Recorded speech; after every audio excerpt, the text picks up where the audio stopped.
హల్లెలూయా స్తోత్రం. ఆమేన్ ఆమేన్ ఆమేన్ ఆమేన్ స్తోత్రం.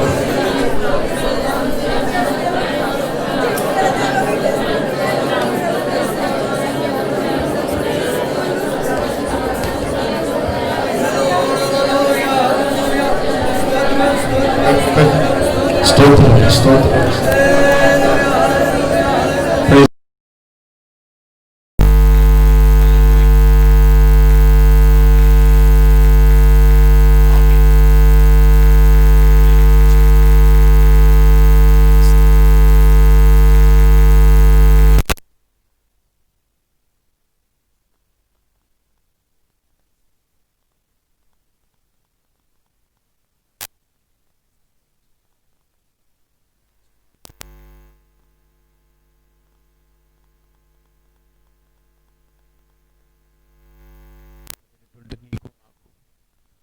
దేవుడు ఉన్నతమైనటువంటి భాగ్యాన్ని ప్రసాదించి ఈ 2020 సంవత్సరం దేని బిడ్డలారా మరలా మనం ప్రభువుని స్తుతించడానికి, ప్రభువుని గణపరచడానికి అద్భుతమైనటువంటి దేవుడు మనకిచ్చిన సమయాన్ని బట్టి నోరారా ప్రభువుని స్తుతించబద్దులమై ఆయన చేసిన కార్యాలన్నీ తలంచుకొని ప్రభుని హృదయపూర్వకంగా చేతులెత్తి, దయచేసి అనాలోచనతో ఉండకుండా చేతులెత్తి ప్రతి ఒక్కరు కన్నులు మోద్దాం. కన్నులమై తమ్ముడు, కన్నులమై చెల్లి, కన్నులమై ఈ రాత్రి ఈరోజు దేవుని సన్నిధిలో ప్రార్థనాపూర్వకంగా ప్రభువుని స్తుతించి ప్రభువుని గణపరిచి అద్భుతమైన అవకాశం దేవుడు ఇచ్చినందుకు నిజంగా ప్రభువుని స్తుతించబద్దులమై ఉన్న. Hallelujah hallelujah hallelujah. Praise the Lord, praise the Lord.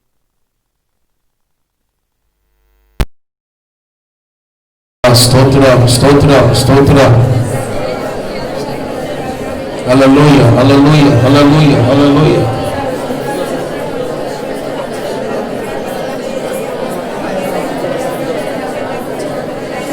స్తోత్రం స్తోత్రం స్తోత్రం స్తోత్రం.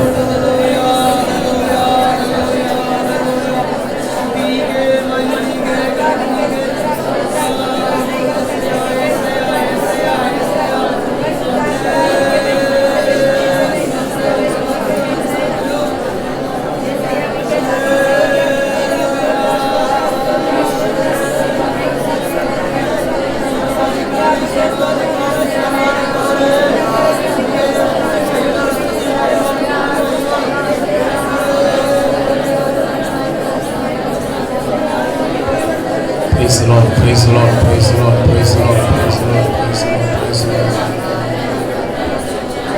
స్తుతి స్తుతి స్తుతి స్తుతి స్తుతి స్తుతి స్తుతి స్తుతి స్తుతి స్తుతి స్తుతి స్తుతి స్తుతి.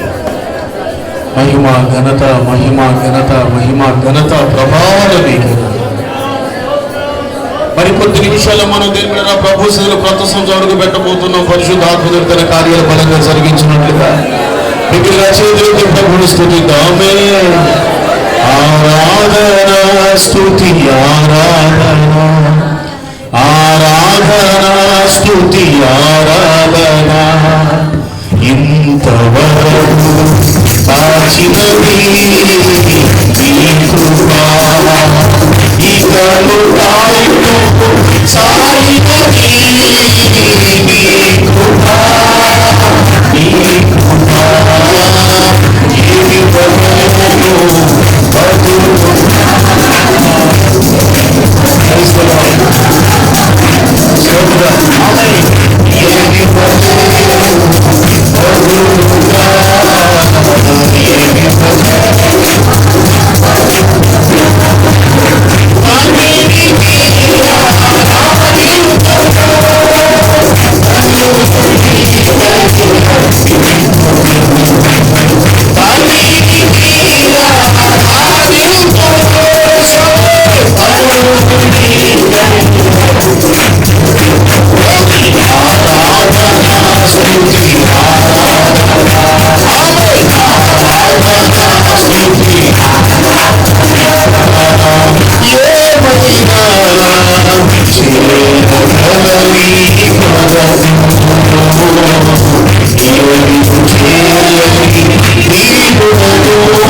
పాత సంవత్సరమా యేసు నామములో గుడ్ బై, కొత్త సంవత్సరం యేసు నామములో వెల్కమ్.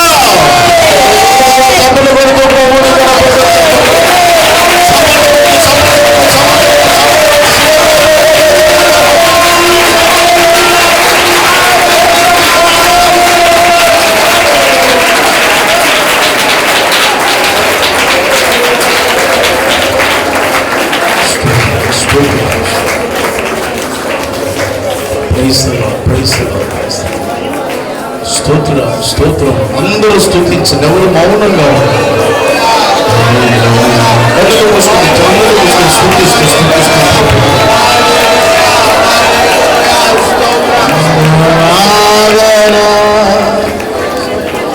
స్తుతి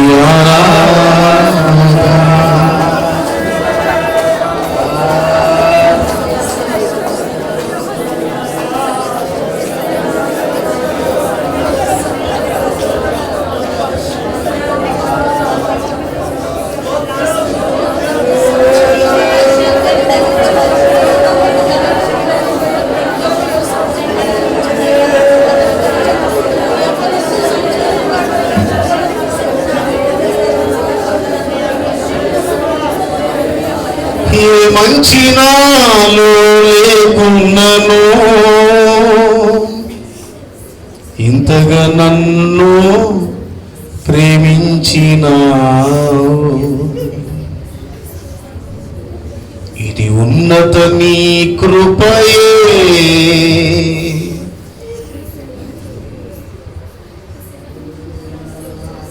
నీ అనాది సంకల్పమే యేసయ్యా యేసయ్యా యేసయ్యా యేసయ్యా యేసయ్యా యేసయ్యా యేసయ్యా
స్వాస్థ్యము పొందాలని ఇది అద్భుత నీ కృపయే ఇది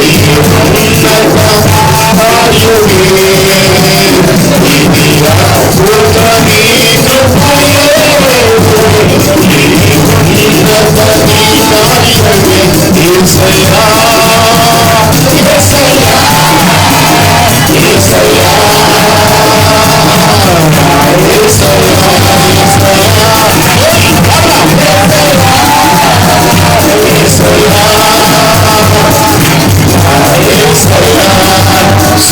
సంవత్సరములు గడిచిపోతుండగా నూతన వత్సరం అడుగు గడుచుండగా సంవత్సరములు గడిచిపోతుండగా నూతన వత్సరం అడుగు గడుచుండగా నీ కార్యములు నూతన పరచు నీ చిత్తమునే నెరవేర్చుమా నీ కార్యములు నూతన పరచు నీ చిత్తమునే నెరవేర్చుమా యేసయ్యా యేసయ్యా యేసయ్యా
హల్లెలూయా. అందరూ కళ్ళు తెరిచి ఒక్కసారి చేతుల తలలు చెప్పండి. మీ అందరికి యేసుక్రీస్తు నామములో నూతన సంవత్సర శుభాకాంక్షలు. ప్రియులారా, దరిదాపుగా 20 నిమిషాలు అయిపోయింది, 15 నిమిషాలు అయిపోయింది మన కొత్త సంవత్సరం అడుగుపెట్టి. ఆమేనండి గట్టిగా. పాత సంవత్సరంలో ప్రారంభించబడినటువంటి ఆరాధన కొత్త సంవత్సరంలో అడుగుపెట్టేదాకా పాడుకుని ప్రభువుని స్తుతించాం, ప్రభువుని గణపరిచాం. దేవునికి స్తోత్రం. నిజంగా మనకి దేవుడు గొప్ప ధన్యతనిచ్చాడు. చాలా మంది పిరికి వాళ్ళై భయపడిపోయి చచ్చిపోతాయేమో అని చెప్పి నూతన సంవత్సర ఆరాధన జరుగుతున్నప్పుడు కూడా ఇంటి దగ్గర శుభ్రంగా తినేసి పబ్బు ఉన్నారు. ఏమంటే వాళ్ళకి దేవుడు అంటే భయము భక్తి ఉందో లేదో నాకు తెలియదు, కానీ ఒకసారి ఆలోచించాలి. ఈ లోకంలో దేవుని కొరకు మనం బ్రతుకుతున్నప్పుడు ఆయనే మనం బ్రతికించగలడు, కాపాడగలడు. నమ్మిన వారు చెప్పండి గట్టిగా. వాళ్ళదేదో సొంత ప్రాణమైనట్లుగా చాలా మంది నూతన సంవత్సర ఆరాధనకి సగం మంది ఇప్పుడు వచ్చారు. వాస్తవంగా ఇంతమంది కూడా వస్తారని నేను అనుకోలేదు, కానీ నిజంగా ఇంతమంది వచ్చినందుకు నేను ప్రభువుని స్తుతిస్తున్నాను. దేవునికి స్తోత్రం. దేని బిడ్డ ప్రభు సదులు మనకి ఇచ్చిన గొప్ప భాగ్యం. హల్లెలూయా. కనుక దేవుని సంధానంలో మరొకసారి పాట పాడుకుందాం, ప్రభువుని స్తుతిద్దాం.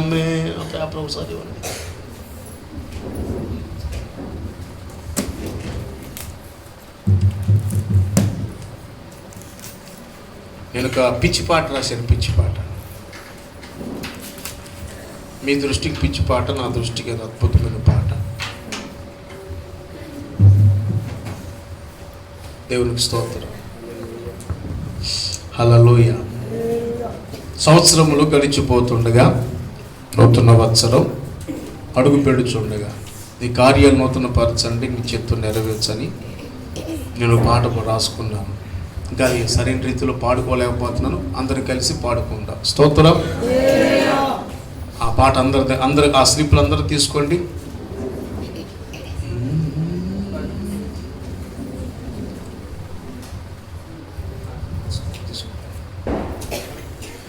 Praise the Lord. తీసుకో అందరు తీసుకున్న ఆ పాట ఇచ్చారు అందరికీ. ఇంకొకరు తీసుకోండి.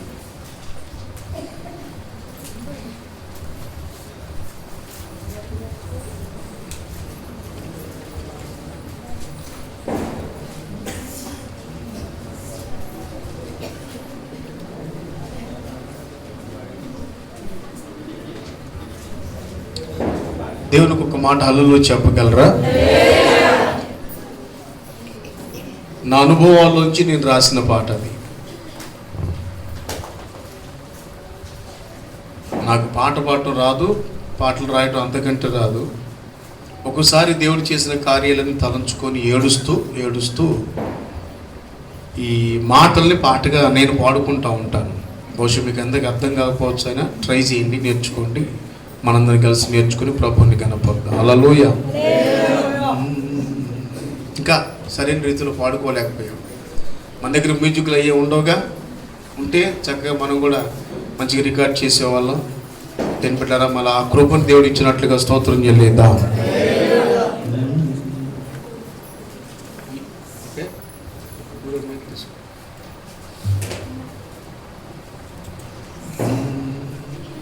ఏకీపిస్తారు నాతో కూడా. అందులో నేను రాసినటువంటి ఆ విషయాన్ని మీరు చూడండి. మొదటి చరణంలో ఇది ఉన్నత కృప, రెండో చరణంలో అద్భుత కృప, మూడో చరణంలో శాశ్వత కృప.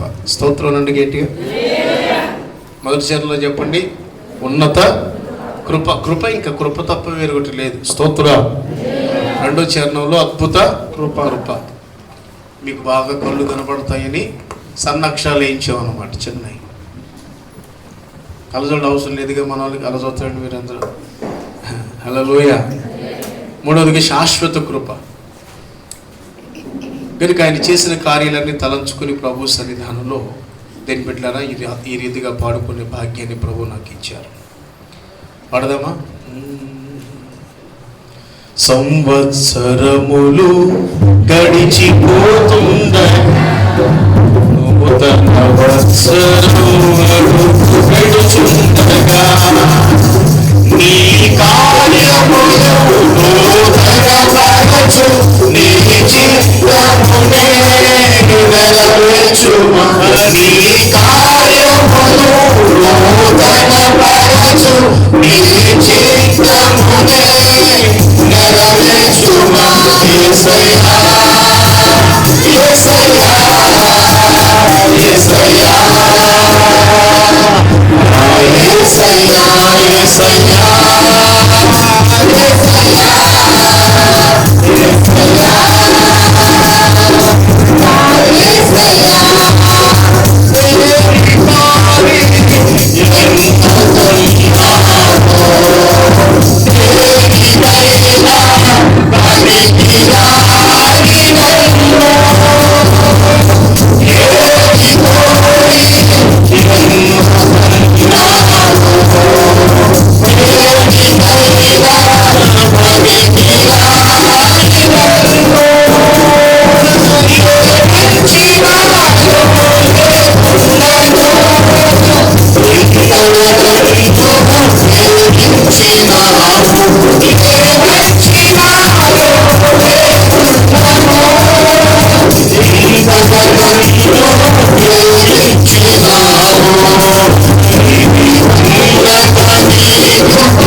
మీకు అర్థం కాలేదా?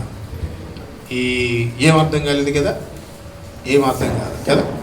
ఏం అర్థం కాని వాళ్ళందరూ అలలో చెప్పండి. మరోసారి ట్రై చేస్తాను చెప్పడానికి. ఒకటి, మారు మనసు లేనప్పుడు జీవితం ఫస్ట్ చరణం, మారు మనసు పొందిన తర్వాత జీవితం రెండో చరణం, ఫైనల్ చివరి గమ్యస్థానం. స్తోత్రం చెప్పండి గట్టిగా. ఇవన్నీ ఆలోచించా. అందుకే ఏం రాయబడింది? ఏది కోరి ఎన్నుకున్నాం. అప్పటికి ఇంకా రక్షణ పొందలేదు, అప్పటికి ఇంకా పాపంలో కొనసాగుతున్నాం. ఏ మంచి నాలో లేకుండాను అనేది ప్రారంభ దశ అన్నమాట. స్తోత్రం. తర్వాత రెండో దశ ఏంటంటే, ప్రభు సన్నిధానంలో నన్ను నీ సొత్తుగా మార్చుకున్నావయ్యా. ఎందుకు? నీ ఉన్నతమైన పరిచర్య చేయటానికి. స్తోత్రం. నీ ఉన్నతమైన పరిచర్య చేయటానికి నీ ఆత్మతో నింపావు, ఘనమైన పాత్రగా నన్ను చేశావు. ఎందుకు? మూడవ చరణంలో రాయబడిన మాట ఏంటంటే, ఫైనల్గా ప్రభు రాకడ ప్రత్యక్షమైనప్పుడు మనందరం దేవుని చిత్తమై ఎత్తబడితే మనమందరం దేని బిడ్డ ప్రభు సన్నిధిలో జరిగే ఆ ఫైనల్ చివరి కార్యం ఏంటో తెలుసా? ఆయనగా మారబోతున్నాం. మనం ఆయనలాగా మార్పు చెందబోతున్నాం. ఆయన లాంటి రూపం మనకి రాబోతా ఉంది. ఆయన మహిమలో మనం చేర్చబడబోతున్నాం. ఆ నిత్య స్వాస్థ్యాన్ని మనం పొందబోతున్నాం. స్తోత్రం. కూర్చుంటారా? కూర్చోండి.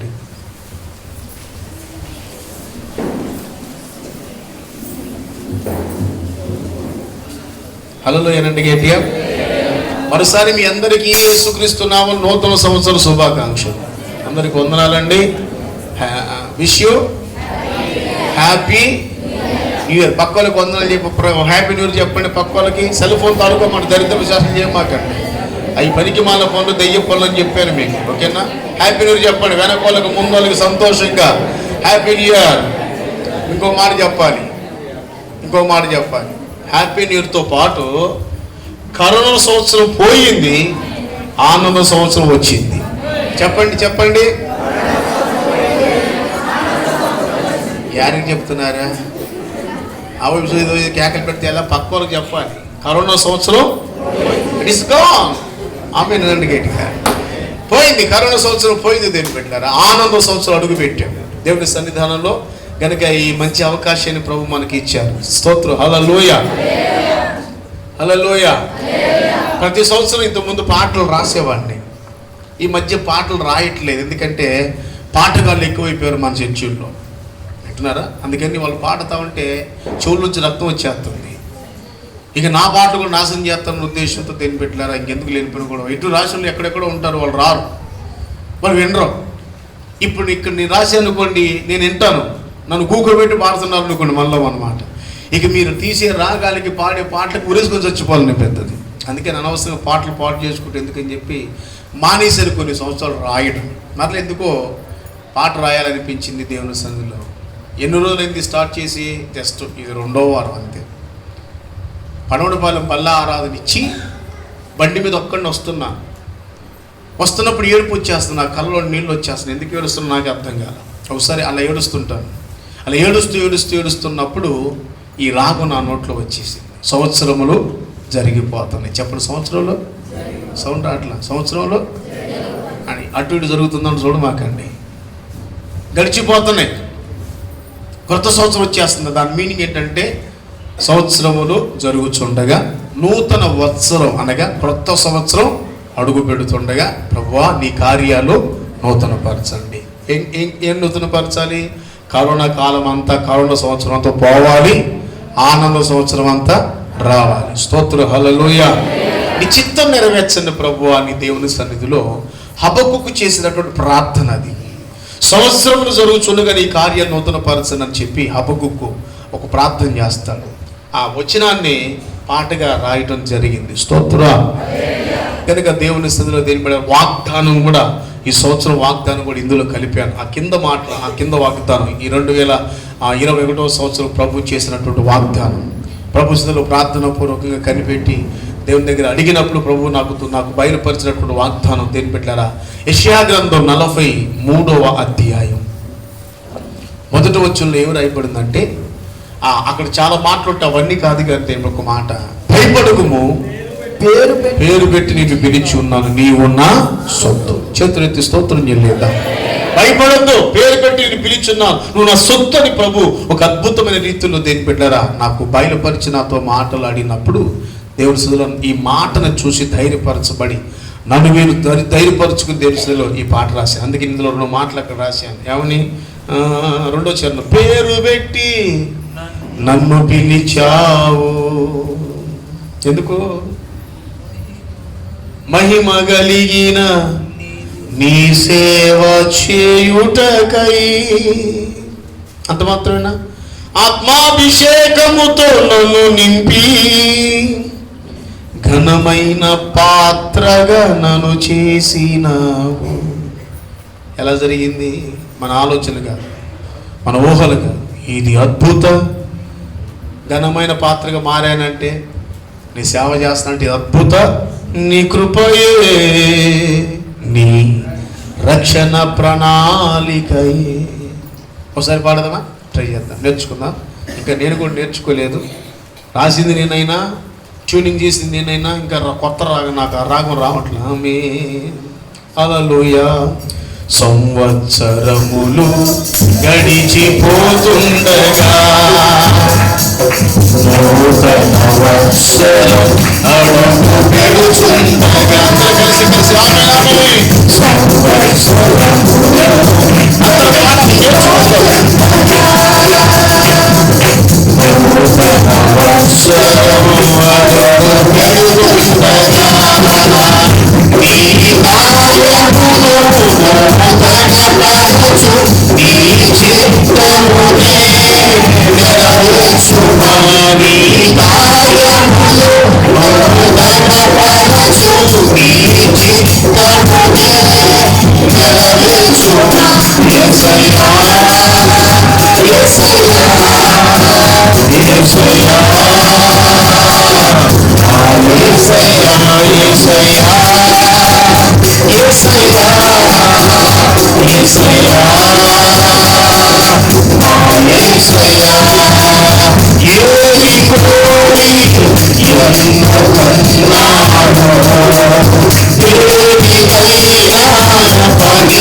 Bye.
హల్లెలూయా.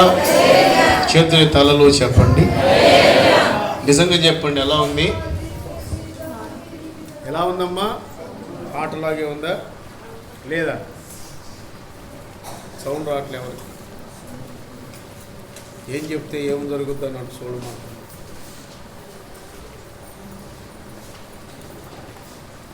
ఏమండి, మన పాటలు రాయడానికి ఏమన్నా రచయితలమా? దేవుడు చేసిన కార్యాలన్నీ, అసలు ఆయన చేసే కార్యాలు వర్ణనాతీతం కనుక అవన్నీ తలంచుకొని ప్రభు సన్నిధిలో ఏదో కూని రాగాలన్నమాట. చెప్పండి, ఏ రాగాలి? మనకి తాళం తెలియదు, రాగం తెలియదు, ఏమండి లయలు, స్థితి లయలు తెలియదు మనకి. ఏదో పాడుకుంటాం మొత్తానికి. దేవునికి స్తోత్రం. అక్కడ రాయబడిన మాటలు సారాంశాన్ని మీరు బాగా అర్థం చేసుకోండి. ఏరుకోరి ఎన్నుకున్నారు, ఎందుకు ఎన్నుకున్నారు? ఏ యోగ్యత లేని నాకు, ఏ మంచి లేని నన్ను ఎన్నుకున్నావు ప్రభు అని చెప్పి ప్రభు సన్నిధిలో దేవుడు చేసిన కార్యాలన్నీ తలంచుకొని స్తుతించడానికి, అంతే. స్తోత్రం. అసలు మీకు అందరికి వస్తే నేర్చుకొని పాడండి, రాకపోతే ఏమండి మీరు ప్రభు సన్నిధిలో ప్రార్థన చేస్తూ ఉండండి. హల్లెలూయా. రెండు చేతులు స్తోత్రం చేయలేదా? ఈ సమయంలో దేవుని యొక్క వాక్యాన్ని మనం వినబోతున్నాం. ప్రార్థనాపూర్వకంగా దేవుని యొక్క వాక్యాన్ని వినడానికి ఇష్టపడాలని ప్రేమతో తెలియపరుస్తున్న సమయం అయిందిగా. కోతులు వచ్చే సమయం అనమాట ఇదంతా. తోకలే తిరుపతి కోతులు అంటారు వాటిని. ఏమంటారు చెప్పండి? వాటికి తోకలు ఉండవు. చేతులు ఎత్తి స్తోత్రం చెప్పాలి. కనుక దయచేసి అనాలోచనతో ఉండొద్దు. ప్రార్థనాపూర్వకంగా ఈ కార్యక్రమంలో మీరు దేవుని పెట్టారు. కొద్ది నిమిషాలు దేవుని యొక్క మాటలు మనం విందాం ప్రార్థనాపూర్వకంగా. ఓ వాక్యం ఏంటి? స్టిక్కర్స్ వాగ్దానం లేకుండా అన్నట్టు చూస్తున్నారు కదా. మీకు అర్థమైపోయింది మీ ఆలోచన. ఖచ్చితంగా వాగ్దానాలు ఇస్తాం. స్తోత్రం చెప్పండి గట్టిగా. బాక్సీని బాబు ప్రార్థన చేసి దేవుని సన్నిధిలో ఈ సంవత్సరం వాగ్దానం చెప్పండి. యెషయా గ్రంథం 43:1 ఎప్పటిలాగానే స్టిక్కర్స్ వాగ్దానాలు మీ కొరకు ఉన్నాయి. ప్రేమ కలిగిన తండ్రి, నీకు స్తోత్రం నాయన.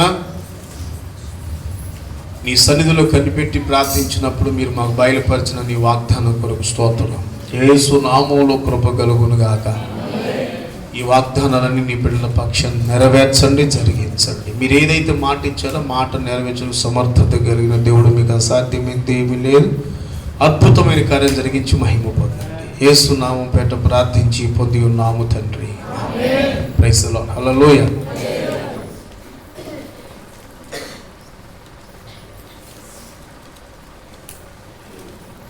కరోనా సంవత్సరమా పోయింది? ఏ సంవత్సరం ఉన్నాం మనం? చెప్పాలి గట్టిగా. మీరు విశ్వసించండి, నమ్మండి. దేవుడు ఈ సంవత్సరంలో బలమైనటువంటి గొప్ప కార్యాలు మీ అందరి కుటుంబాలు చేయబోతున్నారు. దానికి అధైర్యపడాల్సిన పని లేదు. దేనికి పెట్టారా? ఏదో ఒక మాటలే పాస్ గారు చెప్పాలి కదా, అందుకని చెప్పిన అనుకోమాకండి. ఇది దేవుని సన్నిధిలో దేవుడు చేసేటువంటి కార్యక్రమం. హల్లెలూయా. అయిన తర్వాత ఇవన్నీ మీకు స్టిక్కర్స్ కూడా ఇవ్వబడతాయి. ప్రార్థనాపూర్వకంగా మీ బైబిళ్ళు కంటించుకోండి, మీ వెహికల్స్ కంటించుకోండి. ఇప్పట్లాగానే దేని పెట్టారా? ఇవన్నీ స్టిక్కర్స్ ఎప్పట్లాగానే. దేవునికి స్తోత్రం.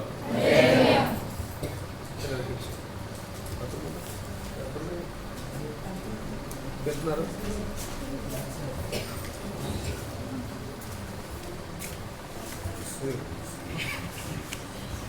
అలా ఒకటి తీసుకొని ప్రస్తుతానికి, తర్వాత మీకు అందరికీ ఇవ్వబడతాం. వెంటనే బైబిల్ కంటించేయడం. ఇంకా కరోనా సంవత్సరం పోయిందనుకున్న వాళ్ళు అంటించరండి, ఇంకా ఉందనుకున్న అంటించమాకండి.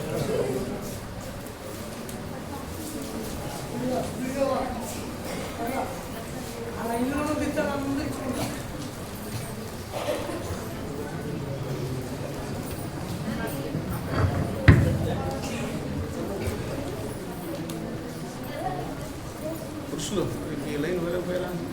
వస్తే వస్తున్నారా? త్వరగా ఇచ్చేయండి.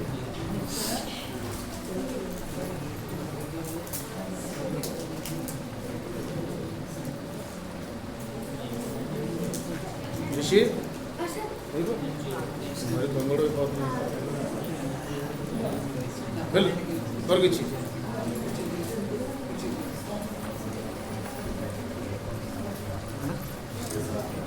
ఇప్పుడు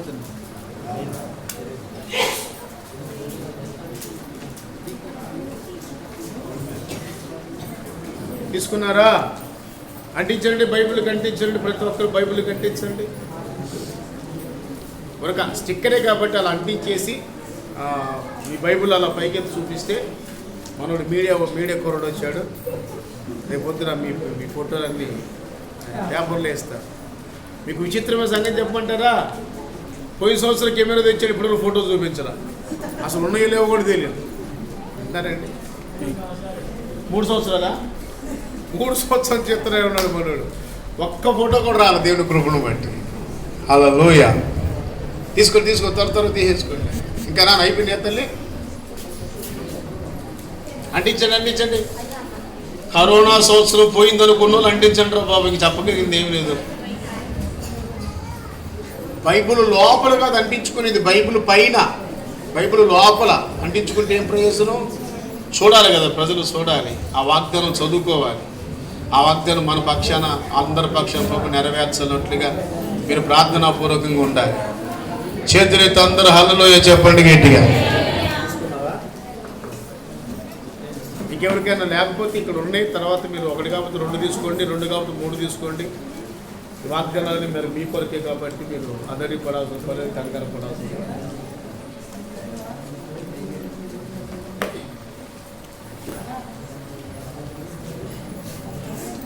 చివరి వరకు అందాయా? సంతోషంగా ఉన్న వారందరూ హల్లెలూయా చెప్పండి మరొకసారి. హల్లెలూయా. దేవుడు మనల్ని ప్రేమించి అద్భుతమైనటువంటి కృపనిచ్చారు ప్రియులారా. మరి దేవుని సన్నిధిలో మనం ఈ రీతిగా ప్రభువుని గణపరిచే మంచి అవకాశం మనకి ఇచ్చినందుకు ఎంతైనా మనం దేవుని స్తుతించు బద్ధులమై ఉన్నాం.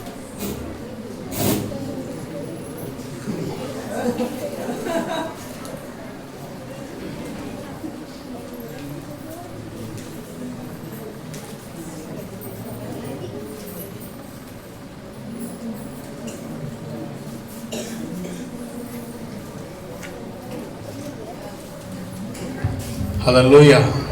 ఒకసారి బైబిల్ చూపించండి, అంటించిన వాళ్ళందరూ బైబిల్ చూపించండి. ఇలా ఇంకా కొంతమంది బైబిల్ లేకపోతే ఒత్త చేయన్నా.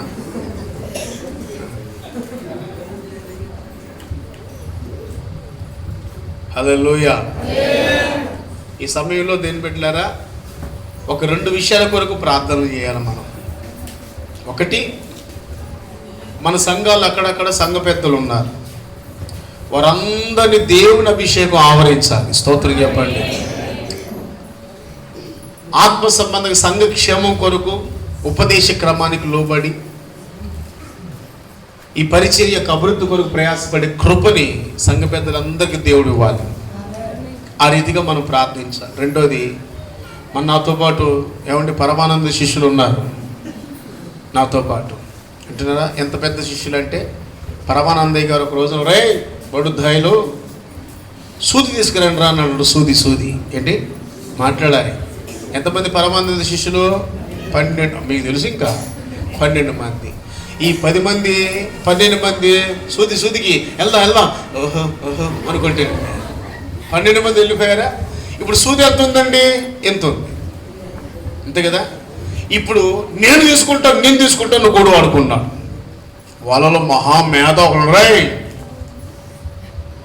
ఒక్కరు తీసుకెళ్ళడం న్యాయం కాదు. 12 మంది వచ్చాం కాబట్టి 12 మంది తీసుకెళ్తాం. ఏంటది చెప్పాలి. మరి ఏం చేద్దాం అంటే, పెద్ద దూలం ఉంటుంది. దూలం, ఆ దూలకి ఆ సూదికి వచ్చి ఈ 12 మంది భుజాన్ని వేసుకున్నారు. అంటున్నారండి. పరమానంద శిష్యులు. పరమానందయ్య గారి ఇంట్లో ఒక రోజున ఫంక్షన్ జరుగుతూ ఉంది. వాళ్ళు ఏదేదో పని చేస్తూ ఉంటే, రే పడుద్దాయలు ఏం పనిరా మీరు చేసేది? చేయాల్సిన పని వదిలిపెట్టేసి ఏదో పని చేస్తారు. ముందింటికి వెళ్ళిపోయి రంగేంద్ర అన్నాడు. ముందింటికి వెళ్ళి మాట్లాడాలి. ముందింటికి వెళ్ళి అంటే వాడు ఇల్లు వదిలిపెట్టి ఆ ఇంటికి వెళ్ళి వేస్తున్నాడు అన్నమాట. అని ముందు యాసన మొదలుపెట్టి అంత్యయాత్ర అని చెప్పి దేని పెట్టారు. ముందు ఇంటికి రంగేంద్ర అని చెప్పి అనకుండా మరి ఈ పని మనసు ముందు ఇంటికి వెళ్ళిపోయి రంగేపండి అని అంటే వెళ్ళిపోయి మనోడు ఆ ఎదురింటికి రంగులేస్తున్నాడు అన్నమాట. మన వాళ్ళందరూ పరమానంద శిష్యులే. స్తోత్రం చెప్పండి గట్టిగా. దేని పెట్టారా ప్రభు మరి ఎందుకో ఈ పరిచయంలో కొంతమంది నన్ను నిలిపారు. విశేషమైన కృపని అభిషేకాన్ని ప్రభు అనుగ్రహించి సేవలు బలంగా స్వార్థం లేకుండా కష్టపడి మనసు దేవుడు వారికి ఇవ్వాలి. ఆమేనని గట్టిగా మరలా ప్రేమతో జ్ఞాపకం చేస్తున్న దేవుడి సన్నిధిలో దైవ సాక్షిగా చెప్తున్నాను. దానికి దేవుడే సాక్షి. ప్రభు సన్నిధిలో నిలబడి చెప్తున్నాను. దేవుడు ఈ క్షణముందు నాతో మాట్లాడి, నా కుమారుడా నువ్వు పలానా ప్రాంతానికి వెళ్ళిపోయి పరిచయం చేయమంటే ఇక్కడ వస్తువులు బైకులు మొత్తం ఇక్కడ విడిచిపెట్టి కట్టుబట్టలతో వెళ్తాను నేను. స్తోత్రం చెప్పండి గట్టిగా. ఒక్కటి ఏది తీసుకుని ఓన్లీ నా బట్టలు మాత్రం తీసుకెళ్తాను. బట్టలు కూడా ఉంచొచ్చుగా అని అంటే ఒకవేళ నేను సాయిస్ రావు కాబట్టి ఏమైనా తొడుక్కుంటే ఏమైనా పొడకం తొడుక్కున్నట్టు ఉంటుంది అన్నమాట. అందుకని దేని బట్టి బట్టలు మాత్రం తీసుకుని వెళ్తాను, ఏమి తీసుకుని వెళ్ళను. ఆ మంచి మనస్సాక్షి నాకుంది. వచ్చే ప్రతి పైసా దేవుని సేవలో ఖర్చు పెడుతున్నాను. ప్రతి పైసా ఏది నాకంటూ ఏది ఒక్క దాచుకోకుండా దేవుని సన్నిధిలో ఆ మంచి మనస్సాక్షి చెప్తున్నాను. కనుక పరిచర్య మీది. ఎక్కడ గ్రామంలో ఉన్నవాళ్ళు అక్కడ ఆ గ్రామానికి సంబంధించింది పరిచర్య. నేను ఉన్నంతకాలం పరిచర్య చేస్తాను, మీకు సువార్త చెబుతాను, ఈ యొక్క దేవుని యొక్క వాక్యం చెప్తాను, ప్రభు రాకడ కొరకు మీరు ఎలా సిద్ధపరచబడాలో చెప్తాను. అంతవరకు నా బాధ్యత. స్తోత్రం చెప్పండి గట్టిగా. చేతులు తలలో చెప్పాలి గట్టిగా. ఒకవేళ దేని బిడ్డరా మరి ఈ సంఘం ఆయనకి రాయొచ్చు కదా, ఈ సంఘం ఆయనకి రావచ్చు కదా అని చెప్పి అనుకుని అన్నటువంటి ఆలోచన స్వార్థపూరితమైన పరిస్థితులు మీరు అనుకోవాల్సిన పని లేదు.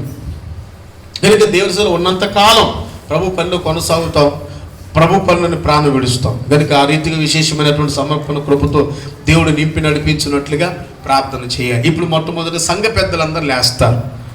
లక్కవరం సంఘ పెద్ద ఒక్కరే వచ్చారు, సత్యనారాయణ గారు. తర్వాత అమలాపురం సంఘ పెద్దలు లేవాలి, ఎలుస సంఘ పెద్దలు లేవాలి, గన్నవరం సంఘ పెద్దలు లేవాలి.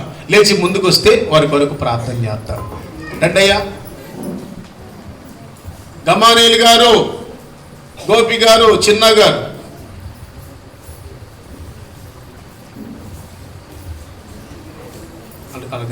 ఈ అయ్యగారు తెలుసు కదా మీకు, అటు తిరగండి. సత్యనారాయణ గారు లక్కవరం పరిచర్య బాధ్యత అంతా అయ్యగారు చూసుకుంటారు. దేని బిడ్డరా అయ్యగారు అబ్రహాం గారు విల్సా సంఘ ఆ పరిచర్య బాధ్యత అంతా ఆ కుటుంబ సభ్యులు చూసుకుంటూ ఉంటారు. ఆకుల్లా గారు అమలాపురం రండి.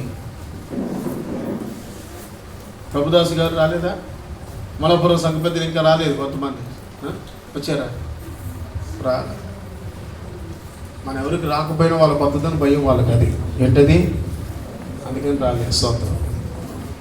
రండి గోపి గారు, చిన్న గారు రండి, ప్రార్థన చేసుకోండి. వద్ద ప్రార్థన వద్దపోతే పని చేసేది వద్దరు కూర్చోరు. వద్దండి, అంత బలవంతంగా ఎందుకు లేని కూడా వస్తారా? మీకు డబ్బులు ఇటానికి కొనుక్కుంటారా, కానుకీయటానికి కొనుక్కుంటున్నారా? ప్రార్థన చేయటానికి మీ కొరకు. దేవునికి స్తోత్రం. రెండు చేతుల తలలో చెప్పండి. నేను ఏ సంఘంలో ఎవరైనా అభిషేకించని మరి గుర్తులే దయచేసి. ఒకవేళ ఇంకెవరైనా సంఘ పెద్దలకు అభిషేకించబడిన వాళ్ళు ఉంటే రండి. ఇక్కడ పుల్లెటికూరులో సంఘ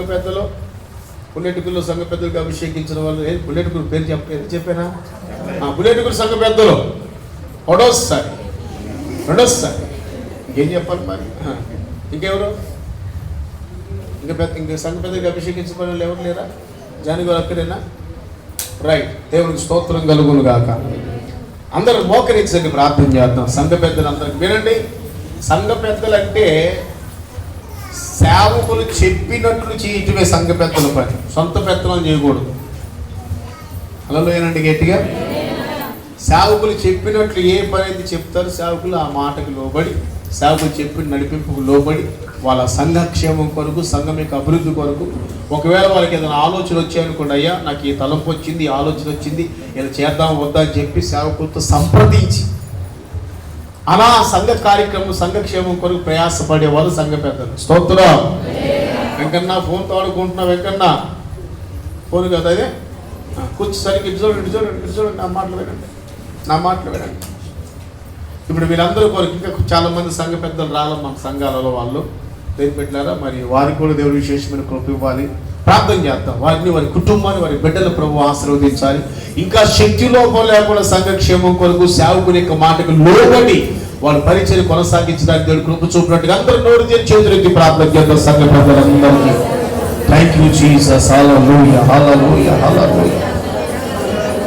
ప్రార్థించాలి, ప్రార్థించాలి, ప్రార్థించాలి, ప్రార్థించాలి.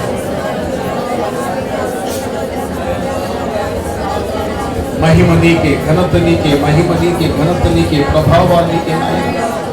మీరు మమ్మల్ని ప్రేమించిన ఆయన సంఘక్షేమం కొరకు నాయన పెద్దలుగా నియమించబడినటువంటి నా బిడ్డలందరూ కొరకు ప్రార్థిస్తున్నాను నాయన. అనేక సంఘాల్లో నాయన లక్కవరంలోను, నా ప్రభు గన్నవరంలోను, అమలాపురంలోను, ప్రభు వీరస్సులోను, పుల్లెటూరులోను మీరు ఇచ్చిన సంఘ పెద్దలందరూ కొరకు స్తోత్రం. ఇంకా నాయన ప్రభు పడబడి పాలనలోను, ఇంకా నాయన ప్రభు నా తండ్రి ఇంకా మిగిలిన సంఘాల్లోను ప్రభు ఉన్నటువంటి సంఘ బిడ్డలందరూ కొరకు ప్రార్థిస్తున్నా. యేసు నామములో కృప కలుగును గాక. విశేషమైన విషయములు బిడ్డ మీద నిలుచును గాక. ఆత్మ సంబంధమైన జ్ఞానంతో నింపండి. సంఘక్షేమం కొరకు ప్రయాసపడి మనస్సును దయచేయండి. ప్రతి అభ్యంతరాల ఆటంకం యేసు నామములో తొలగును గాక. వాళ్ళ వ్యతిరేకత యేసు నామములో దూరం అయిపోవాలి. నిశ్చయముగా సేవకుని గౌరవించి సేవకుని మాటకు లోబడి నాయన వాక్యానుసారంగా ప్రతిదీ కూడా సంఘక్షేమం కొరకు ప్రయాసపడి కృప బిడ్డలుగా దయచి వారికి ఇచ్చిన కుటుంబాన్ని, వారికి ఇచ్చిన బిడ్డలు మీరు జ్ఞాపకం చేసుకో. కృపను దాచు, ఆత్మీయ బలపరచు, క్షేమాన్ని దయచి ఇంకా నీకు శక్తివంతంగా ప్రయాసపడటానికి, అనేకమైన ఆత్మ రక్షణార్థమై ప్రయాసపడటానికి కృప దయచేసి మీరు మహిమ పొందమని, సేవకులతో సరైన సంబంధం కలిగి ఆత్మ సంబంధంగా ప్రతి చిన్న విషయంలో ఉన్న ప్రభువా సేవకునికి ఆలోచన తీసుకుని ఆలోచనలో వాక్యానుసారం అవడానికి కృప దయచేయమని సంఘ ప్రజలందరినీ బట్టి స్తుతులు చెల్లిస్తూ నీ దాసునిగా నాయన బిడ్డ కొరకు ఆశీర్వదిస్తూ ప్రార్థన చేస్తుండగా ఈ కొత్త సంవత్సరం బలమైన కార్యాలు ఇంకా పరిచయకులు చేయుదురుగాక.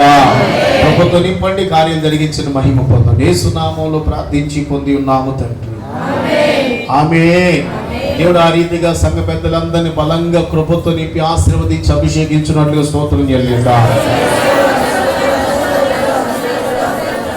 మీరు సంఘ పెద్దల గురించి చదువుకోవాలంటే వాళ్ళు ఎటువంటి వ్యక్తులై ఉండాలో బైబిల్లో చాలా వివరణ రాయబడింది. ఒక్క మాట చెప్పాలంటే సంఘ పెద్దలు దేని కొరకంటే లోపాలు సరి చెయ్యడానికి అనడమ్మా. ఏంటి చెప్పాలి? సంఘాలలో ఉన్న లోపాలు సరి చెయ్యడానికి సంఘ పెద్దలు.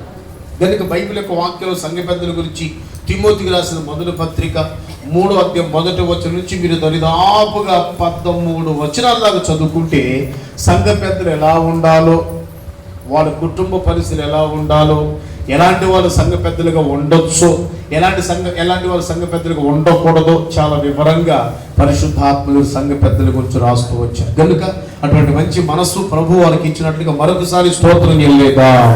స్తోత్రం, స్తోత్రం, స్తోత్రం, స్తోత్రం. ఆమె అయ్యా థ్యాంక్ యూ అయ్యా, కూర్చోండి. Thank you. Happy new year. Happy new year. దేవునికి స్తోత్రం. ఈ సమయంలో సేవకులందరూ దేని బిడ్డ లేచి నిలబడతారు. సేవకులు దేవుడు మనకు ప్రేమించి ఇచ్చినటువంటి సిస్టర్స్ అండ్ బ్రదర్స్ అందరు లేచి నిలబడండి దేని సన్నిధిలో.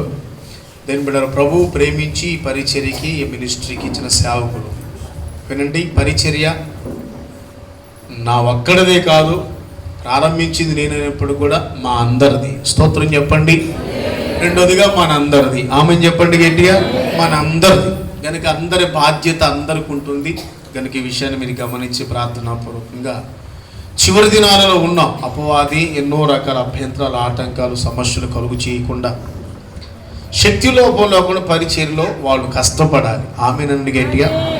పోయిన సంవత్సరం మరి మీకు కొన్ని విషయాలు చెప్పాను. ఈ మినిస్ట్రీలో నా తర్వాత ప్రాముఖ్యమైనటువంటి వ్యక్తి ఎవరు ఉంటే పద్మా సిస్టర్ అని చెప్పాను. ఇంకా పూర్తిగా సంపూర్ణంగా ఆ సిస్టర్ గారు సమర్పణలోకి రాలా.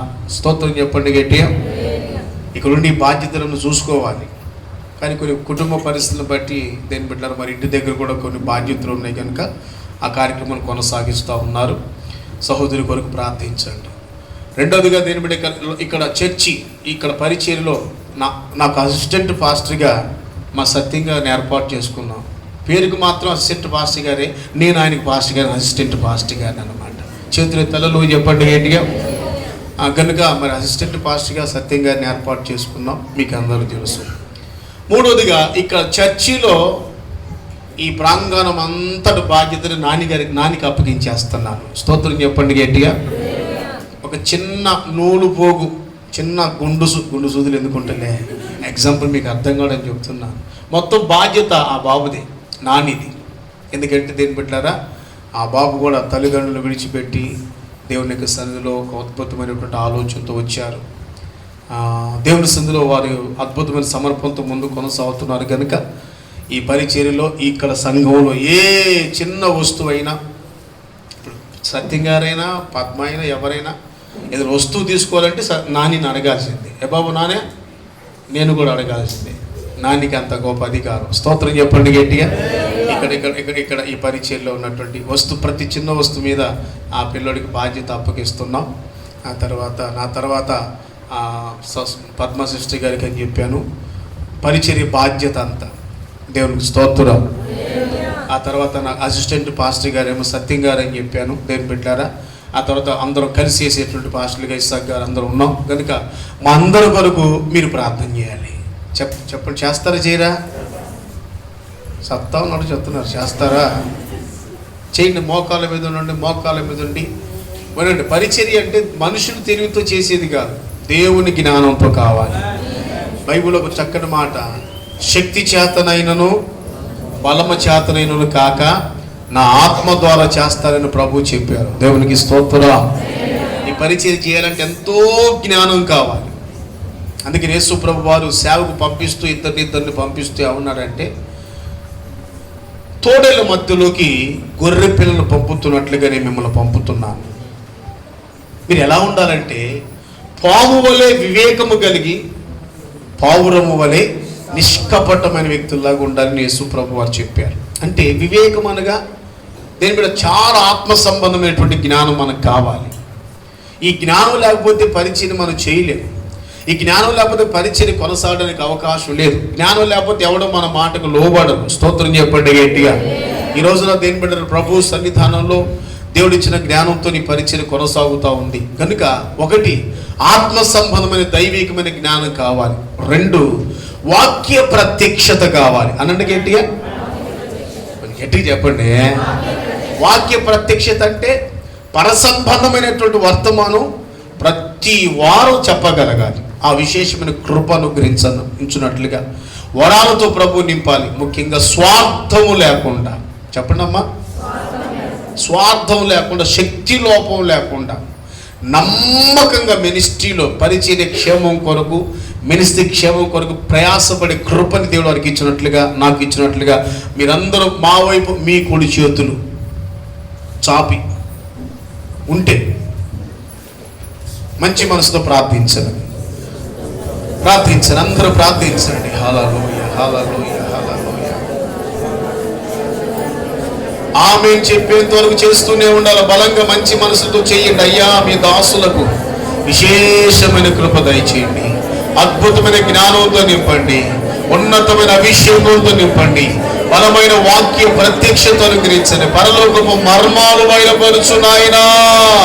రేమా వాక్యాన్ని బయలుపరచండి నాయనా. మంచి ఆరోగ్యం దయచేయి. అందరి మధ్యలో ఐక్యత దయచేయి. ఏక మనస్సును దయచేయి. స్వార్థం లేకుండా నాయన, ఎటువంటి నాయన స్వలాభాపేక్షతో ఆలోచించకుండా, శక్తి లోపం లేకుండా సేవలు ప్రయాసపడిన, బంధు ప్రీతి లేకుండా, ధనాపేక్ష లేకుండా, సుఖభోగాల వెంట ఆలోచన లేకుండా తండ్రి, శక్తి లోపం లేకుండా ప్రాణార్పణంగా నీ సేవలు పోయబడడానికి ఒక శ్రేష్టమైన కృప దయచేయండి అయ్యా. అడగండి. నోరు తెరిచి అడగండి. నోరు తెరిచి మా కొరకు ప్రార్థించిన సహోదరులారా, మా కొరకు వేడుకోండి. Thank you Jesus. సిస్టర్స్కి, బ్రదర్స్కి విశేషమైన కృపను గురించి ఆత్మ సంబంధమైన అభిషేకంతో నింపి సేవలో బలంగా వాడబడాలి. అద్భుతంగా వాడబడాలి. లోపాలు సరి చేయబడాలి. ఆరోగ్యాలతో నింపబడాలి. అవసరాలు తీర్చబడి పోషించబడాలి. ఇచ్చిన బిడ్డలకి చక్కని భవిష్యత్తును గురించి చిన్న వయసు నుంచి ఆయన సదులో పచ్చని వలివ మొక్కల వలె ఎదుగునట్లుగా కృపను గురించబడాలని చేయండి. ప్రార్థన. మీ ప్రార్థన మాకెంతో ఆశీర్వాదం. మీ ప్రార్థన మాకెంతో అవసరమైన దేవుని పెట్టారు. ప్రార్థన.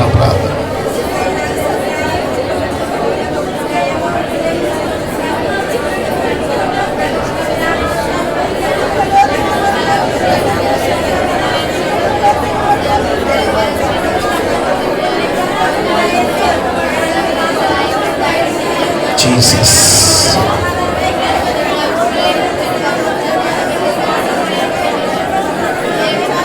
జీసస్. జీసస్. జీసస్.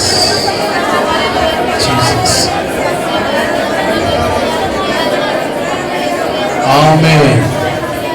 యేసు నామములో ప్రార్థించి పొంది ఉన్నాము తండ్రి. మీ అందరి ప్రార్థన ఆలకించి దేవుడి సేవలో బలంగా సేవకులందరినీ వాడుకోబోతున్నందుకు స్తోత్రములు చెల్లిద్దాం.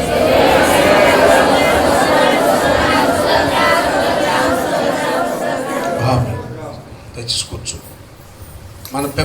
మన పరిచయంలో ఇద్దరు తల్లులు దేవుడిచ్చాడు. బిషప్పమ్మ తల్లి గారు లేవండి. బుడ్డ తల్లి ఎక్కడ? వారిద్దరూ దేని బిడ్డారా మరి మాకు పెద్ద దిక్కుగా ఉన్నారు.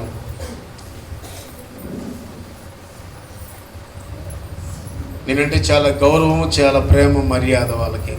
ఇక్కడే ఉండి వాళ్ళు ఈ పరిచయకి మదర్లుగా ఉంటున్నారు. ఏ తల్లిగారు ఎక్కడ? వినబడలేదు, సౌండ్ తక్కువ నాకు.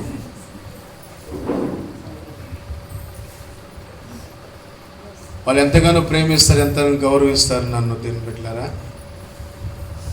వాళ్ళు అంత వయసు వచ్చిన ఇప్పటికీ నా ముందు కూర్చోరంటే కుర్చీల్లో మామూలుగానే కూర్చుంటారులే, కుర్చీలో కూర్చోరు. పరిచయం గురించి భారం కలిగిన వాళ్ళు. ఇంక పడుకోవడం, రెస్ట్ తీసుకోవడం ఏమి ఉండవు వాళ్ళకి. మిషన్లాగా పనులు చేస్తుంటారు. అది వాళ్ళకి ఎంత దేవుడు ఓపిక ఇచ్చాడు. ఇంకా చాలామంది తల్లులు కావాలి మనకి. ఆమేనండి. నా ఆశ చెప్పమంటారా? ఇలాంటి తల్లులు అందరినీ తీసుకొచ్చేసి వాళ్ళు టైంకి భోజనం పెడితే చాలు. వాళ్ళు కూర్చొని అలా స్తోత్రం చెబుతూ ఉంటే అద్భుతాలు జరుగుతాయి. స్తోత్రం చెప్పండి గట్టిగా. రెండోది దేని పెట్టారు? ఇంకా మన పరిచర్యకి సేవకులు కావాలి, సమర్పణ కలిగిన సేవకులు కావాలి, సిస్టర్స్ బ్రదర్స్ కావాలి. పెళ్ళైనా పెళ్ళి కాకపోయినా సంపూర్ణమైన సమర్పణతో సేవ చేసే వ్యక్తులు కావాలి. దేవుని కొరకు ప్రాణం అర్పించే వ్యక్తులు కావాలి. ఎందుకంటే మనకున్న సంఘాలన్నింటినీ దేని బట్టి నేను ఒక్కడిని తిరగలేకపోతున్నాను కనుక ప్రభు సంధిలో ఇంకా అంటే ముసలిని అయిపోతున్నాను కదా, అందుకని అలా చూడమాకండి. హల్లో చెప్పండి గట్టిగా. మరి వయసు పెరిగిపోతుంది. ఇంతకుముందులాగా తిరగాలంటే తిరగలేము. ఇంతకుముందు 40 రోజులు ఉపవాసం ఉండేవాడిని, ఇప్పుడు ఉండలేకపోతున్నాను. సంవత్సరానికి 40 రోజులు ఉపవాసం ఉండి ఏడ్చి ప్రభు దగ్గర ప్రార్థన చేసుకునేవాళ్ళం. వారం ఉపవాసం 3 రోజులు ఉండేవాళ్ళం. అలాగా స్పెషల్గా ఎన్నోసార్లు ఉపవాసం. మరి ఇప్పుడు ఉపవాసాలు ఉండలేని పరిస్థితి కనుక సేవకులు కావాలి. ఎలాంటి సేవకులు? తిండిపోతోళ్ళు, సోమరపోతోళ్ళు, వింటున్నారండి, నమ్మక ద్రోహులు, ధనాపేక్ష కలిగిన వాళ్ళు. ఇలాంటి వాళ్ళు పని కాదు సేవకి. చావాలి అని తీర్మానం కలిగిన వాడు సేవకు పనికి వస్తాడు. స్తోత్రం చెప్పండి గట్టిగా. అలాంటి వ్యక్తులు సేవకు రావాలి, అలాంటి సేవకులు కావాలి. కనుక మనందరం కలిసి ఒక మంచి మనసుతో చిన్న ప్రార్థన. ప్రభువా, ఈ మినిస్ట్రీని మీరు ఆశీర్వదించండి. ఇప్పటివరకు మీరు సేవకులు ఇచ్చారు, ఇంకా క్రొత్తవాని సేవకులు తీసుకురండి ప్రభువా. సమర్పణగా నేను సేవకులు తీసుకురండి. ప్రాణార్పణంగా పోయబడేటువంటి అద్భుతమైనటువంటి వ్యక్తులతో కలిగినటువంటి ఆ వాళ్ళని తీసుకురండి ప్రభువా అని ఒక చిన్న ప్రార్థన చేద్దాం. చిన్న ప్రార్థన, అందరు కనులు మూడి చిన్న ప్రార్థన. తల్లులకి మంచి ఆరోగ్యం ఇవ్వాలి. సేవకులు అనేక మందిని ప్రభు తీసుకురావాలి. మీరందరూ నోట్లేదు అనుకుంటున్నాను, నాకు అర్థం కావట్లా. కొంచెం గట్టిగా స్తోత్రం.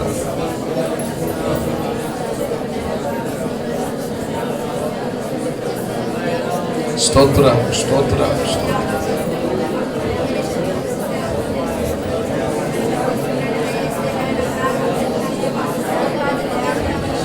పరిశుద్ధుడా.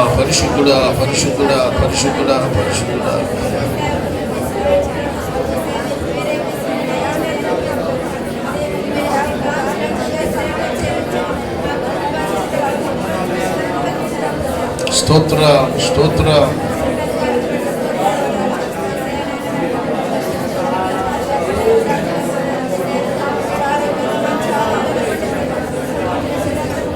నిశ్చయముగా కార్యం జరిగించి విడుదల చేస్తున్న ప్రార్థనకి తగిన ప్రతిఫలం ఇచ్చి యేసు నామములో ప్రార్థించి పొంది ఉన్నాము తండ్రి.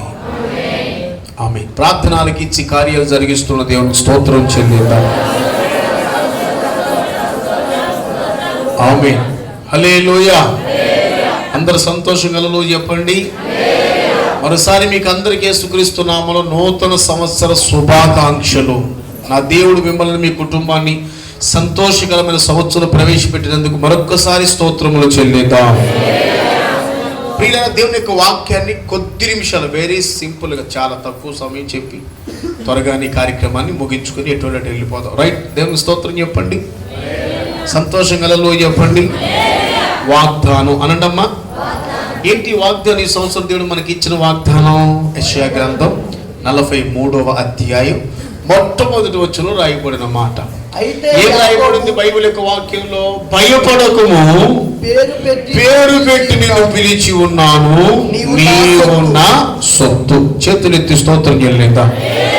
భయపడొద్దు, పేరు పెట్టి నేను పిలిచి ఉన్నాను, నీవు నా సొత్తు అని ప్రభు యెషయా ప్రవక్త ద్వారా మాట్లాడుతున్నటువంటి మాటను మనం చూస్తున్నాం. దేవుని నామానికి స్తోత్రం కలుగును గాక. ఈ రాత్రి దేవుని బిడ్డలారా, ఈ సమయం ముందు యొక్క మొట్టమొదటి రోజున మీతో మాట్లాడాలని చెప్పవలసిన మాట ఏంటంటే వాగ్దానం. అనండమ్మ గట్టిగా. నేను అడుగుతున్నాను, తలలో పైకి ఒక మాట చెప్పండి, స్తోత్రం చెప్పండి గట్టిగా. చేతులు లేవట్లా చాలా మందికి. ఏమంటే బైబిల్లో సంవత్సరానికి ఒక్క వాగ్దానం మనం తీసుకుంటున్నాం కదా, మాట్లాడలేదు. ఏమొచ్చింది నీకు వాగ్దానం అని చెప్పి అడుగుతుంటాం కదా. ఏమొచ్చిందంటే ఏమొచ్చింది, నిద్ర వచ్చింది, లేకపోతే ఇంకేదో వచ్చింది. ఏమంటే ఒక్క వాగ్దానమే కాదు, అసలు వాస్తవంగా నేను చెప్తాను మీరు అర్థం కావడానికి. ఏదో సంవత్సరానికి ఒక వాగ్దానం తీసుకోవడం కాదు. మిగిలిన వాగ్దానం అవసరం లేదు మనకి. ఒక్క వాగ్దానమేనా అంటే అసలు ఈ వాగ్దానాల కార్యక్రమం వాస్తవంగా న్యాయబద్ధమైందా కాదనంటే దేని బిడ్డారా, అది అంత ఆత్మ సంబంధమైంది కాదనిపిస్తుంది నాకు. స్తోత్రం చెప్పండి గేటి. చేతులు ఎత్తటం లేదుగా. మీకు చలి వస్తుంది కదా, నాకేం చలి రావట్లా. ఫ్యాన్ కింద ఉన్నాను నేను, చలి రావట్లా. మీరు చేతులు ఎత్తి హల్లెలూయా చెప్పండి, వెట్టగలుగుతుంది. హల్లెలూయా. అయితే వాక్యంలో రాయిపోయినటువంటి మాటలు మనం గమనించినట్లయితే ఈ చదవబడినటువంటి వాగ్దానాన్ని గురించి మనం ఆలోచన చేస్తే, వాగ్దానం అంటే ఏదో సంవత్సరానికి ఒక్కసారి వాగ్దానం చదువుకొని వాగ్దానం తీసుకొని ఇది దేవుడు మాకు ఇచ్చాడని చెప్పి పొంగిపోవటం దేని ఎంత మాత్రం అది మంచిది కాదు. కానీ బైబిల్లో ఉన్న వాగ్దానాన్ని మన కొరకే. ఆమేన్ చెప్పండి గట్టిగా. పాట రాశారు కదా, ప్రతి వాగ్దానము నా కొరకేనని. చాలే, అలసిపోతున్నా చాలే. హల్లెలూయా చెప్పండి గట్టిగా. ప్రతి వాగ్దానము నా కొరకే. నేను అడిగే మాట, నేను చెప్పే మాట ఏంటంటే వాగ్దానం కేవలం ఒక్కడ మాత్రమే కాదు. బైబిల్ ఎన్ని వాగ్దానాలు ఉన్నాయో అన్ని వాగ్దానాలు మన పక్షాన దేవుడు మన కొరకే చేశారు. దేవునికి స్తోత్రం. అయితే ఈ సంవత్సరం దేవుడు కామన్గా మనం ఎప్పుడు జరుపుకుంటున్నట్లుగానే జరుపుకుంటున్నాం. 43వ అధ్యాయం మొదటి వచనంలో యెషయా గ్రంథం ఏం రాయబడిందంటే ఆ కింద మాటలు మాత్రం భయపడకుము, పేరు పెట్టి నేను పిలిచి ఉన్నాను, నీవు నా సొత్తు. చేతులెత్తి స్తోత్రం చేయలేదా? అందరు చెప్పాలి హల్లెలూయా. అందరూ ఉన్నారు ఇక్కడే, ఒకసారి చేతుల పైకి ఎత్తండి. అప్పుడే మీరు డల్ అయిపోతే ఎలాగా? హల్లెలూయా. పేరు పెట్టి నేను పిలుచున్నాను, భయపడొద్దు. ఈ వాక్యాన్ని ఒక 3 ముక్కలు చేద్దాం. ఎన్ని ముక్కలు చెప్పాలి గట్టిగా? సౌండ్ రావట్లేదు, చెప్పండి రథాలు. 3 ముక్కలు. ఎందుకంటే ముక్కలు కట్ చేయటం అక్కల తర్వాతనే. ఏమైనా కత్తి మీద ముందేసుకు కూర్చున్నారంటే ఎన్ని ముక్కలు చెప్తారో కూరగాయల్ని. కానీ ఈ వాక్యాన్ని 3 ముక్కలు చెప్తాం. నెంబర్ 1 భయపడకుము. నెంబర్ 2 పేరు పెట్టి నేను పిలిచి ఉన్నాను. నెంబర్ 3 నీవు నా సొత్తు. ఈ 3 ముక్కల గురించి 3 వారాలు నేర్చుకుందాం, లేదా 1 వారం నేర్చుకుందాం, లేకపోతే 2 వారాలు నేర్చుకుందాం. చేతులు ఎత్తి స్తోత్రం చెల్లిద్దాం. అయితే పరిశుద్ధ గ్రంథమైన బైబిల్లో ఎన్నో వాగ్దానాలు ప్రభు మనకి ఇచ్చారు. ఇప్పుడు చదవబడినటువంటి వాక్య భాగాల గురించి కాదు, కానీ అసలు వాగ్దానం యొక్క గురించి రాయబడిన మాటలు, వాగ్దానం యొక్క లక్షణాలు, వాగ్దానం యొక్క గుణగణాలు, వాగ్దానం యొక్క అనుభవాలు ఏంటని చెప్పి లేఖనాల్లో రాయబడిన మాటని గమనిస్తే ఎన్ని వాగ్దానాలు ఉన్నా ఆ వాగ్దానం ఎలాంటిది, వాగ్దానికి ఉండే లక్షణం ఏంటని వాక్యం రాయబడిన మాటని గమనిస్తే ఒక 2-3 సంగతులు త్వరగా చూపించి ఈ కార్యక్రమం ముగించేసుకుందాం. స్తోత్రం చెప్పండి గట్టిగా. చదవండి రాజుల మొదటి గ్రంథం 8వ అధ్యాయం 56వ వచనంలో రాయబడినటువంటి మాట మీరు చదివి సహకరించగలిగితే రాజుల మొదటి గ్రంథము 8:56 చదువునానా. ఎట్లనగా తాను చేసిన వాగ్దానమంతటిని బట్టి ఇశ్రాయేలీయులకు తన జనులకు నెమ్మది దయచేసిన యెహోవాకు స్తోత్రము కలిగి ఉండును గాక. తన దాసుడైన మోషే ద్వారా ఆయన చేసిన శుభ వాగ్దానములో ఒక్క మాట అయినను తప్పిపోయినది కాదు. చేతులెత్తి స్తోత్రం చెల్లిద్దా. ఆ వాగ్దానంలో లక్షణం ఏంటి అని వాక్యం రాయబడిన మాటను గమనిస్తే, ఆ వాగ్దానం కొంటే అద్భుతమైన లక్షణం, ఆ ఉన్నతమైన ఆ పవర్ ఏంటని వాక్యం రాయబడిన మాటను గమనిస్తే, బైబిల్లో రాయబడిన మాట ఒక్క మాట అయినను తప్పిపోయేది కాదు. ఆమేన్ చెప్పండి గట్టిగా. వాగ్దానం దేవుడు చేసాడు అంటే, వాగ్దానం దేవుడు మనకి ఇచ్చాడు అంటే, వాగ్దానం ద్వారా దేవుడు మనతో మాట్లాడుతున్నాడంటే, ఆయన సెలవిచ్చినటువంటి ఒక్క మాట కూడా తప్పిపోయేది కాదు. వాగ్దానం ఎప్పుడు తప్పిపోదు. నా మాటలు అర్థమైతే హల్లెలూయా చెప్పండి. మనం చాలా వాగ్దానం చేస్తూ ఉంటాం, దేవుడు మన వాగ్దానం తప్పిపోతూ ఉంటాం. మనం వాగ్దానం చేస్తూ ఉంటాం, ఎన్నో రకాల ప్రమాణాలు చేస్తూ ఉంటాం. వాగ్దానం అనగా ప్రమాణము. దేవుడు మనకి చేసే ప్రమాణాన్ని ఏమన్నారంటే వాగ్దానం అన్నారు. హల్లెలూయా అంటారా? రెండు చేతులెత్తి స్తోత్రం చెప్పండి. మనుషులు ప్రమాణం చేస్తే తప్పిపోతుంటారు. మనుషులు ప్రమాణం చేస్తే మాట దేవుడు నిలకడగా నిలుపుకోవడానికి అవకాశం లేదు. కారణం ఏంటంటే మనుషుల యొక్క ఆలోచన. అయితే బైబిల్ సాక్షాత్తు దేవుని యొక్క లేఖనాలు ఏమి రాయబడిందంటే, ఆయన వాగ్దానం ఉండే లక్షణం ఏంటంటే తప్పిపోనిది వాగ్దానము. దేవునికి స్తోత్రం. నువ్వు మర్చిపోవచ్చు. ఒకవేళ ఎలా మర్చిపోతాండి పాస్టర్ గారు అని చెప్పి ఒకవేళ మీరు అడిగితే, తలల పైకెత్తని మీకు ఒక ప్రశ్న. 2020 సంవత్సరం మీకు వచ్చిన వాగ్దానం ఎంతమంది గుర్తుంది? చేతులు ఎత్తండి. చూసారా, ఇంతమంది ఉన్నారు. ఏమండి చెప్పండి అని అనుకో సచ్చారు మీరు. ఇంకా గిలగిల కొట్టేసుకొని చస్తారు. ఎందుకంటే చెప్పలేరు కాబట్టి. ఏదో గుర్తుందంటే గుర్తుందని చెప్పారు. ఎత్తండి, చేతులు ఎత్తండి. అడిగిన వాళ్ళు చెప్పండి. అడిగిన వాళ్ళు చెప్తారా? ఇంకా కొంతమందికి చాలా ఎత్తలే దిగారు. అడుగుతారు బాబు గుడితో అని చెప్పి కొంతమంది చేతులు దించేశారు. ఎందుకంటే మర్చిపోయారు. మనం తీసుకున్న వాగ్దానము మనం మర్చిపోయాం. దేని బిడ్డ అయితే ఆయన మాట ఇచ్చి మర్చిపోయే దేవుడు కాదు. దేవుడికి స్తోత్రం. వాగ్దానం తప్పిపోయేది కాదు. నీకు ఏదైతే వాగ్దానం చేశాడో ఆ వాగ్దానాన్ని సంపూర్ణంగా నీ పక్షాన, నీ కుటుంబ పక్షాన, నీ వ్యక్తిగత జీవితం పక్షాన నా దేవుడు నెరవేర్చువాడై ఉన్నాడు. దేవునికి స్తోత్రం.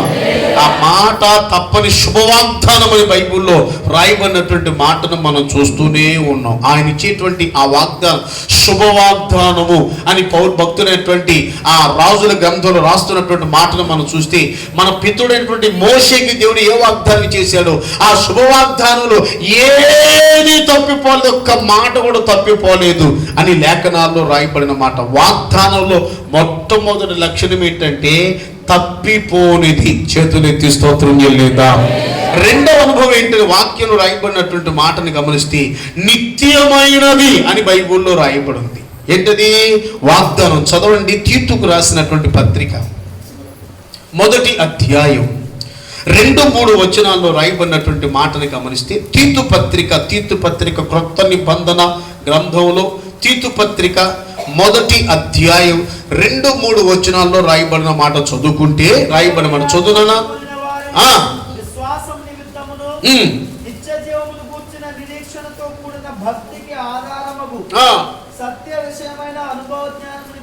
తర్వాత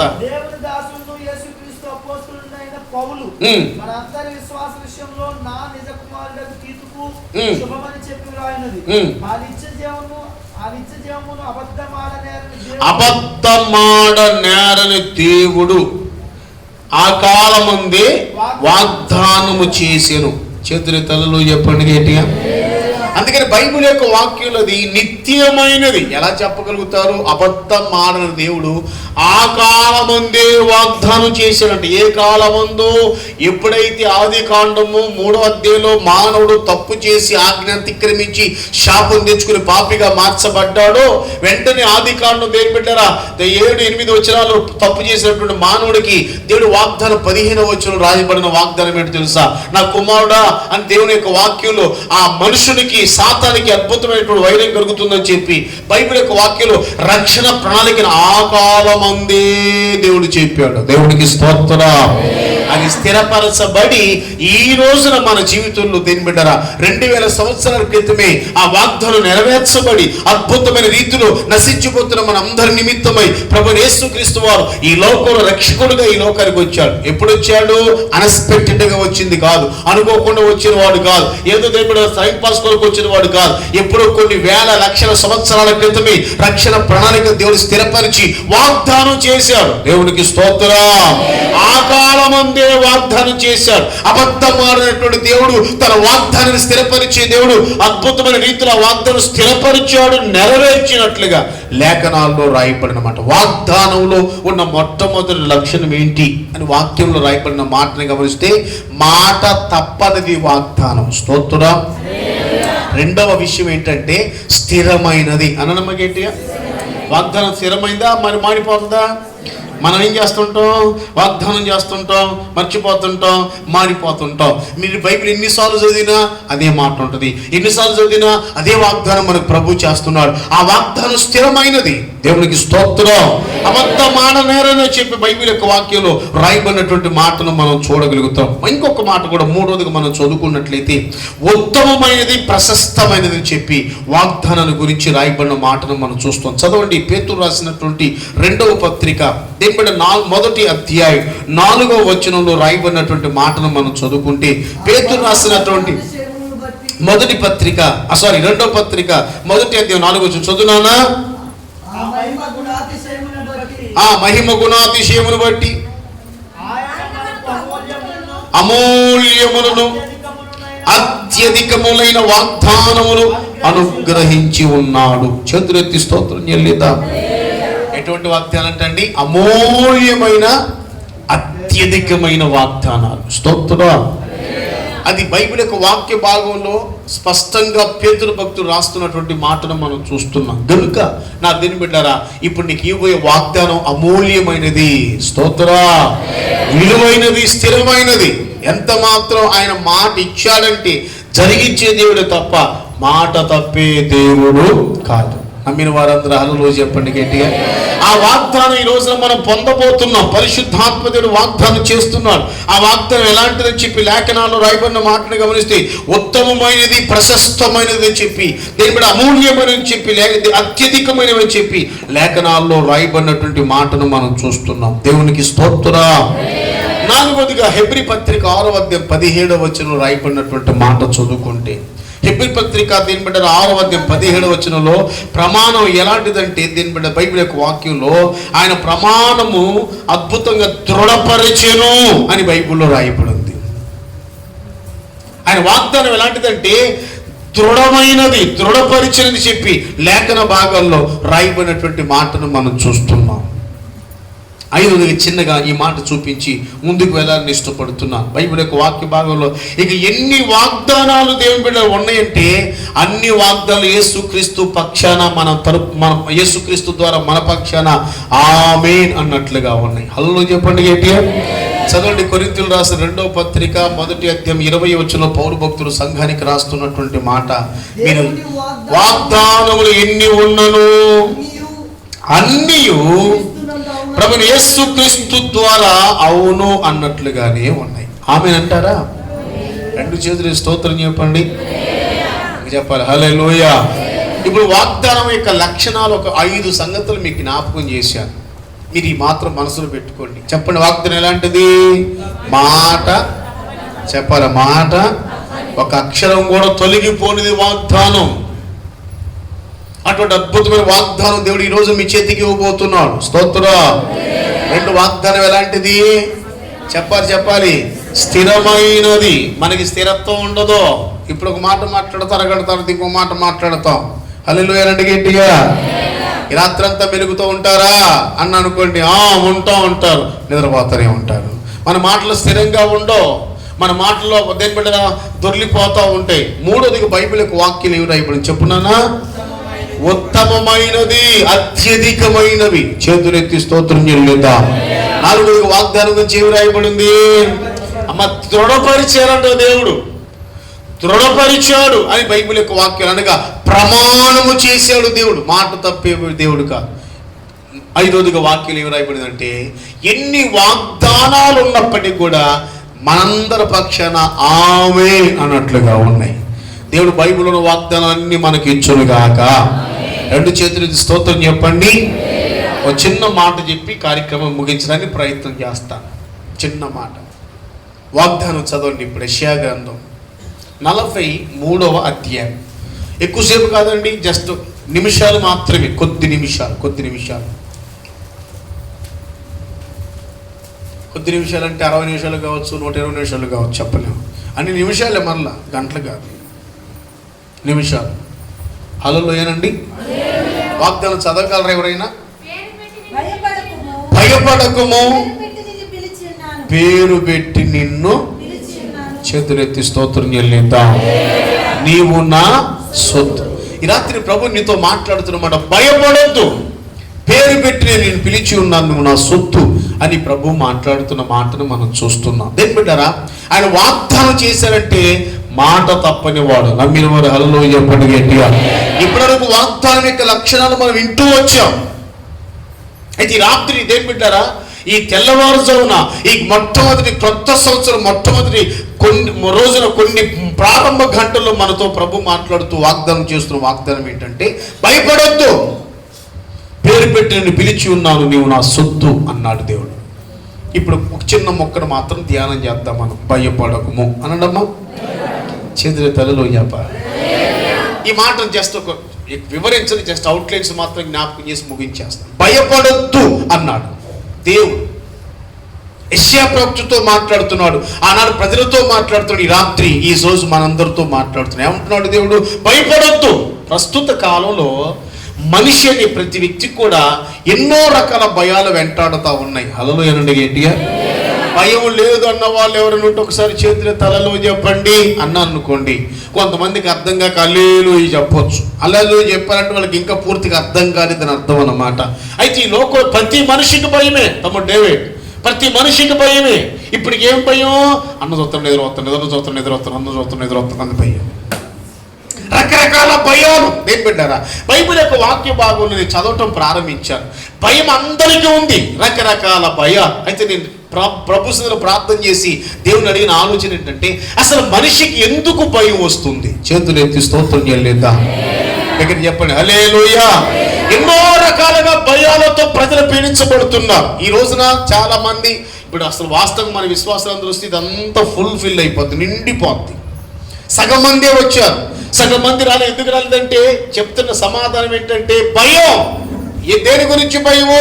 కరోనా వస్తుందేమో, కరోనా అంటుకుంటుందేమో, కరోనా వస్తే చచ్చిపోతానేమో. మీకు మాట అప్పుడప్పుడు చెప్తూ ఉంటాను, మరలా జ్ఞాపకం చేస్తాను. కరోనా వచ్చినా నువ్వు చస్తావు, రాకపోయి నువ్వు చస్తావు. అలలో చెప్పండి గట్టిగా. నువ్వు తప్పించుకోవాలనుకుంటే దేని ఏమాత్రం సాధ్యం కాదు. అయితే నాడు చాలా రకరకాల భయాలతో ప్రజలు పీడించబడుతున్నారు. దేవుని బిడ్డలారా, అందుకనే ప్రభు భయపడుతున్నప్పుడు నీతో ప్రభు మాట్లాడుతున్న మాట భయపడకుము. దేవునికి స్తోత్రం. ఈ రాత్రి అద్భుతమైన వాగ్దానం ప్రభు చేస్తున్నారు. భయపడద్దు నా కుమారుడ, భయపడద్దు నా కుమారి. ఈ రోజు అద్భుతమైనటువంటి కార్యం ప్రభు జరిగించాలనే ఉద్దేశంతోనే ఈ కరోనా సంవత్సరం తొలగిపోయింది. ఆనంద సంవత్సరం మనం అడుగు పెట్టాం. చప్పటి కొడుతూ ప్రభువుని గణపరచండి. కరోనా సంవత్సరం తొలగిపోయింది, ఆనంద సంవత్సరం నువ్వు అడుగు పెట్టావు. ఈ ఆనంద సంవత్సరం అద్భుతమైన కార్యం చూడబోతున్నాం. అయితే బైబిల్ యొక్క వాక్య భాగంలో నేను మీతో చెప్పాలని కూడా దేవునికి ఆలోచన ఏంటంటే అసలు మనిషికి భయం ఎందుకు వస్తుంది? ఇప్పుడు లేటెస్ట్గా అక్కడక్కడ వింటున్నటువంటి న్యూస్ ఏంటంటే భయమా? ఎవరనుకుంటున్నావు ఇక్కడ? భయమా? ఎవరనుకుంటున్నావు ఇక్కడ అని చెప్పి భయం అంటే ఏంటో తెలియని బ్లడ్ నాది అని ఆ మాటలు మనం వింటున్నాం. దేని బిడ్డలారా, ఒక మాట మీరు మనసులో పెట్టుకోండి. ఒకవేళ మీకు అర్థమైనా అర్థం కాకపోయినా ప్రతి వ్యక్తికి ఏదో ఒక రకమైన భయం ఉంది. నాకు ఒక భయం ఉంది. చేతులు ఎత్తి స్తోత్రం చెల్లిద్దాం. నాకుండే భయం ఏంటంటే చచ్చిపోతానేమో, రోగం వస్తుందేమో, ఇలాంటి భయాలు నాకు ఏమి రావు.